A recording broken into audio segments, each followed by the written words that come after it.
Hey guys, from outside of the airplane this time, unfortunately, but wanted to answer some of the questions that I get a lot from a number of different people. Either people like me that already have a job and missed their calling to go to the airlines, if you will, but and then also just from students that are looking to get their license. One of the most common questions that we get when we're cruising around talking to people is, hey, how did you decide to buy a plane, or why did you decide to buy a plane?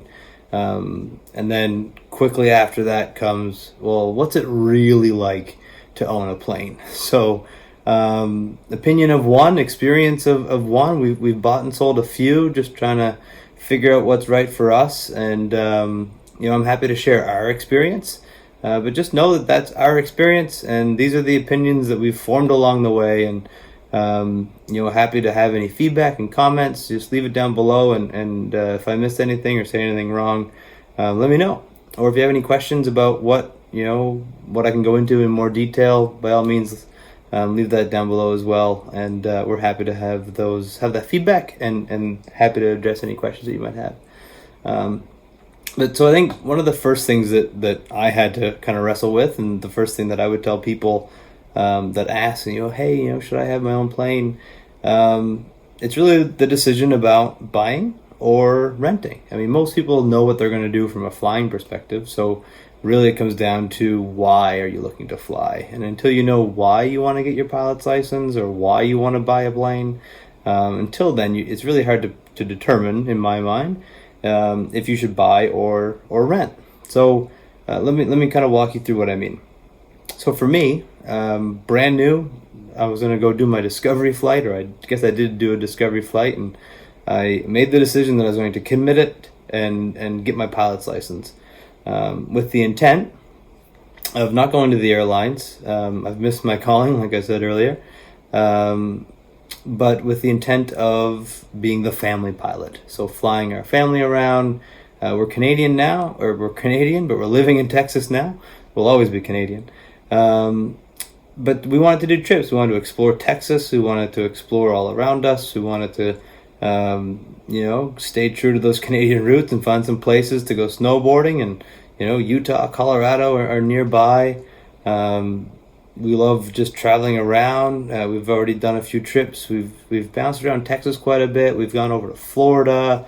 I picked up a plane up in Iowa. That was one of the longer flights that we've done, although this recent one where we picked up an Aero, that was a good time. It was my flight instructor, one of our friends who's an air traffic controller at Houston Center, and I flew over and picked up an Aero, so that was a good experience. But that was what we wanted my pilot's license for, was to do trips, and ultimately that's why we bought an Aero, so that we could do trips further and faster. But so I knew then that was what I wanted to do. So then a couple of things came to mind. One, so getting my pilot's license, let's call that 100 to 150 hours of training. And then just for estimating. I'm sure there's people that are tougher that can do it in less, but looking at the regulations, you're going to have to fly quite a bit to get your instrument rating and your private pilot rating. So let's plan for 100 to 150 hours. Renting a plane, probably 125, let's say. So it's significant money, right? It's over $12,000 in basically rent that you're going to have to pay. Now that rent does include the fuel, right? So most of these planes are rented wet. Avgas, very expensive. It's in the $5 range.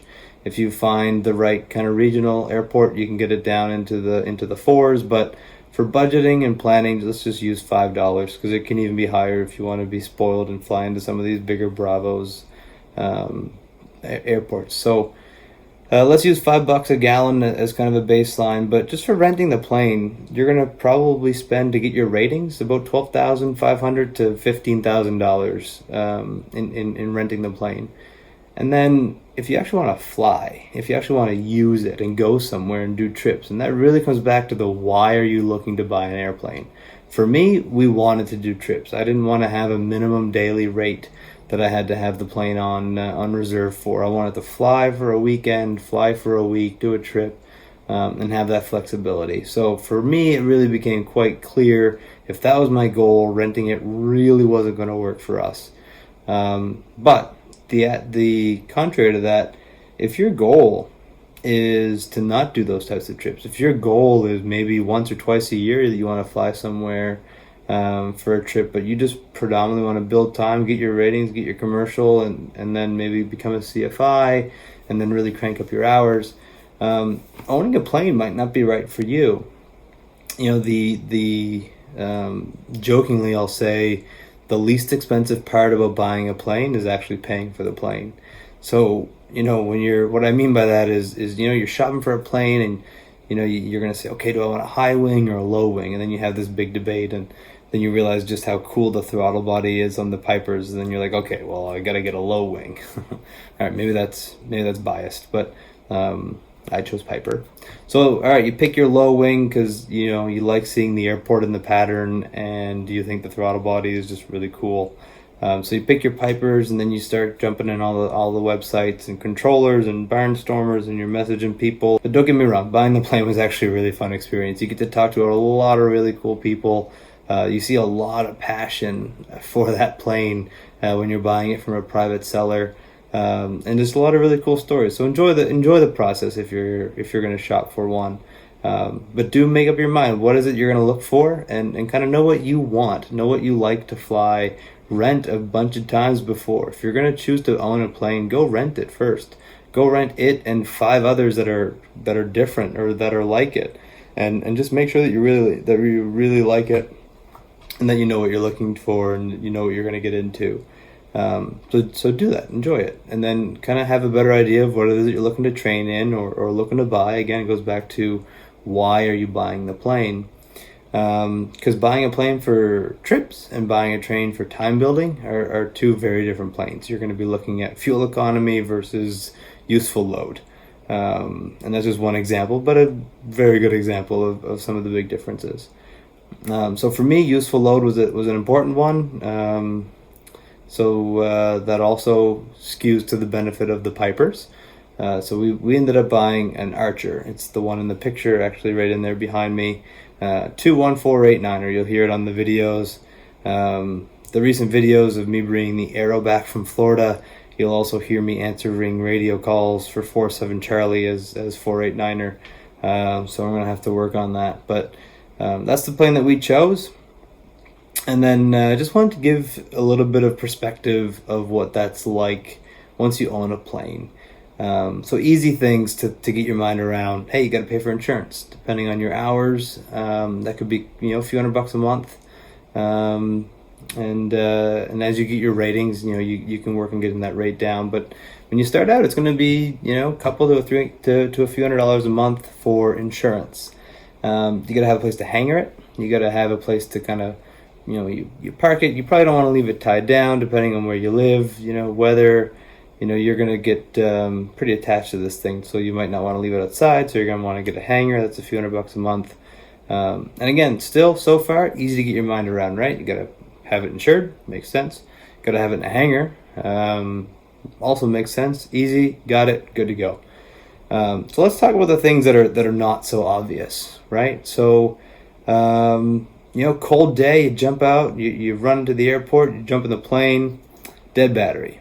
So a battery for a car, you go to Costco, you pick up a battery for $70. Battery for an airplane, about $300, depending on what kind of battery you're going to buy.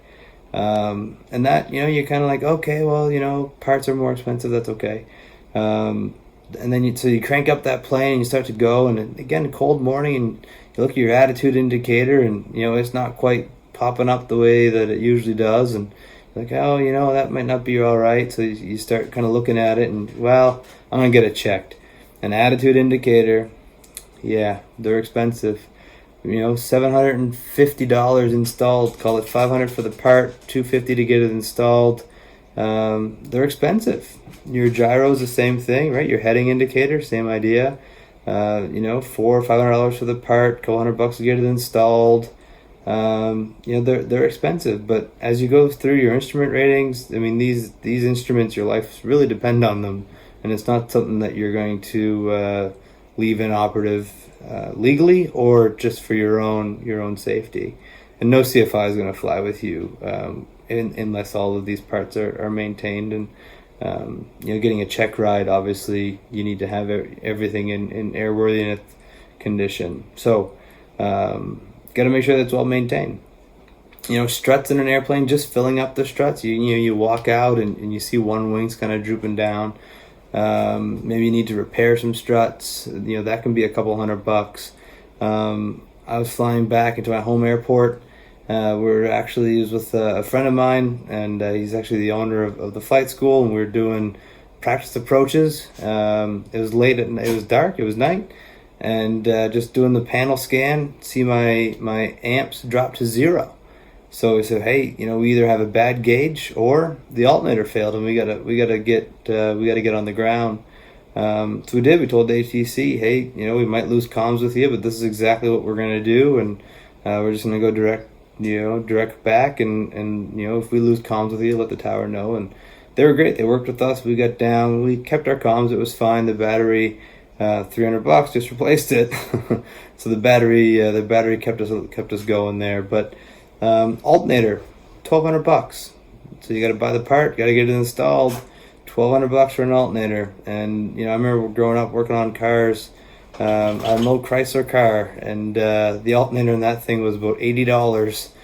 Brand new, aftermarket, and bolts on, bolts off takes about an hour. Not the same when it's an aviation part. So very expensive, and you got to be careful for that. Let's talk about an annual, right? So an annual inspection, and this is really where it starts to get interesting. So when you're flying the plane and you're using it, you're going to want to make sure that it has a good annual. I mean, this isn't the time to really be kind of skipping maintenance stuff, right? When it's the plane that you're going to jump into, strap yourself into, and fly around in, especially with your family in it. So your annual, you're going to want to make sure that you get a good annual, very thorough. That can be a big bill. That can be scary. It's all things that need to be done to keep you safe and keep the plane airworthy. But here's some examples of one of my last annuals. Oil cooler baffle supports were failing, so had to get that fixed. Parts, $30. Hey, that's not going to be that bad. No big deal. $30 in parts. That's great. $420 in labor. Air hoses. So these carburetor engines, we got air hoses coming in. Well, all engines, we have air hoses coming in. Sorry. Parts, $300. Labor, $70. So $370 just for those air hoses if there's a tear or a crack in there. Those air hoses plug into an air box, and that air box, if you have a worn seal, that air box is $800. $800, and then another $300 to get it installed.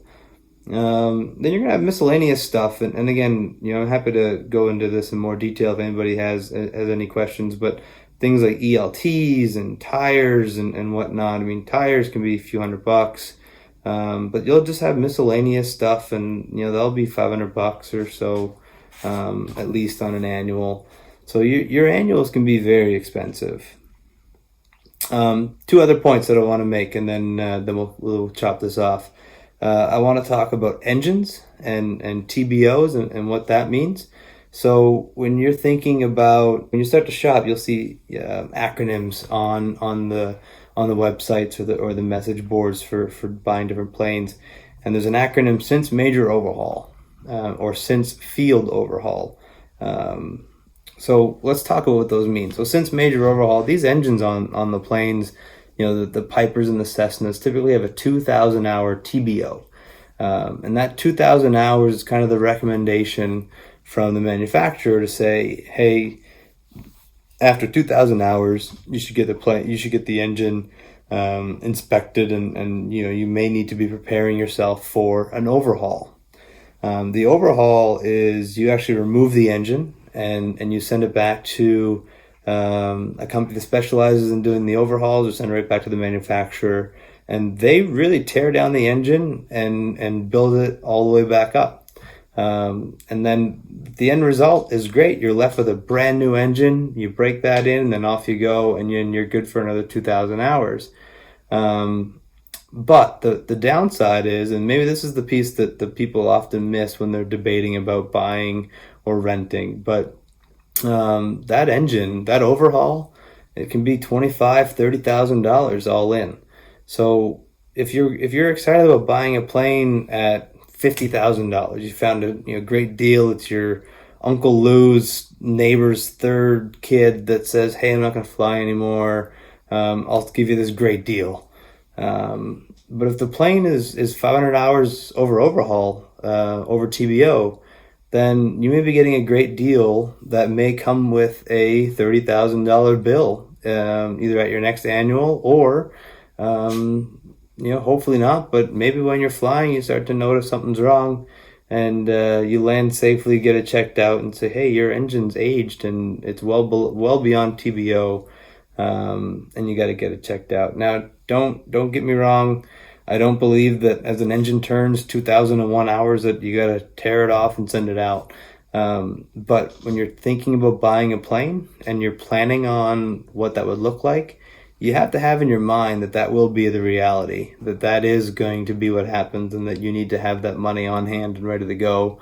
And don't take money from, kids' college funds or the grocery bill or anything else. So before you pull the trigger on buying a plane, just make sure that you have that available to you in case you need it.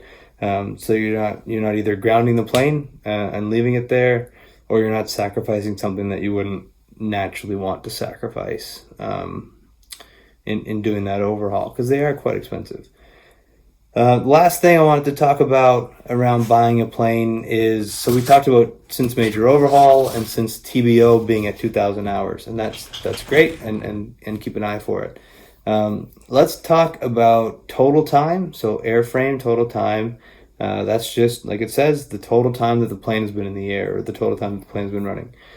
And then also the age, right? So there's components in the planes that not only have an hour limit or shelf life, if you will, but they also have an age. So two things to look for. One is the age of components in the plane. So when you do a pre-buy, make sure that your mechanic that you have chosen, so your neutral mechanic, is going through and write down the age of the parts. Write down the hoses. What's the date on those hoses? What's the date on the vacuum pump? What's the date on, just kind of go through those key components and understand the date. So that's the time, and engines are the same way. You can have a 300-hour engine, which is great. Since major overhaul, hey, you get 1,700 hours away from TBO. That sounds perfect. But if the last overhaul was 10 years ago, that plane's been sitting an awful lot, and a real rule of thumb is we like planes that fly. No different than cars. I mean, a car that sits on a lawn for 3 years, you're not just going to jump into it, crank it up, and drive without having any problems, right? You're going to have brake lines that are cracked and leaking. You might have oil pressure issues. Just the list goes on. So be aware of that, understand the age of the components, but make sure the plane has been flying. And again, I'm going to give you an opinion of one, or my opinion or my experience, but buying a plane online, a lot of these ads, you'll see things like, "Hey, this plane was never in a flight school, never a trainer." And that's great. And that's really important information to know and to understand. And it's really cool to see how much pride these sellers have in their planes. And they're really fun to talk to. The aviation community is just a really good group of people. But as you look at that, you just need to be aware that, hey, planes in flight schools, students fly them. We were all students at one point. They fly them with CFIs right in there with them. There's probably harder landings in a trainer plane than there are in other planes. But just know that and try to understand it. But also know that means that plane is flying. That plane is typically very well maintained, and then compare that to a private owner that has a mechanic on the field. The mechanic sees the plane once a year at annual, or if there's an issue. But those flight schools, so why I bring that up, just as factual as I can be, they're audited, they're regulated. They have students doing check rides in them. Those logbooks on maintenance are meticulously maintained because they have to be. You've got examiners in the planes doing check rides. You have the FAA coming in doing inspections or audits, making sure that all the planes maintenance is up to date, all the ADs are complied with, airworthiness directives, making sure that all of that stuff is done well. So yes, you have students in the plane. We've all been students. There's also usually a CFI in the plane too. Yes, you have more airframe time, and depending on where you're at in the engine time, yeah, your engine could have higher times. But the plane's also been flying a lot. The plane's also been maintained. Look at the logbooks, look at the maintenance records, understand what's been done, what's not been done. Do a look on some of the more expensive components of the plane that you're looking to buy, and understand, hey, when were those last done? And when you do pick your plane, have a mechanic do a pre-buy and ask them to fill that out. Say, hey, when was the vacuum pump last replaced? How old are the hoses in the plane? When was the exhaust last worked on? If you're buying a retractable gear, hey, what's the deal with the hydraulics? When was the maintenance last done on the gear? Where's the prop governor if it's a complex? Just all of those big ticket items. Light bulbs, not a big deal. You don't got to get the date of a strobe. But do get the date of a prop governor. Do get the date of the hydraulics for your landing gear. Do get the date of these engine hoses. And just understand exactly what you're getting into. But go in eyes wide open. And if you want that flexibility of owning a plane, I think it's great. It's really rewarding. We love it. We love the flexibility. We love the adventures. We're having a great time flying around, meeting different people, talking to different people. Putting these videos together has come to be a fun pastime for me. Not that I needed another hobby, but I do enjoy it. I if for nothing else than just me looking back at our own trips. But we have a great time doing it.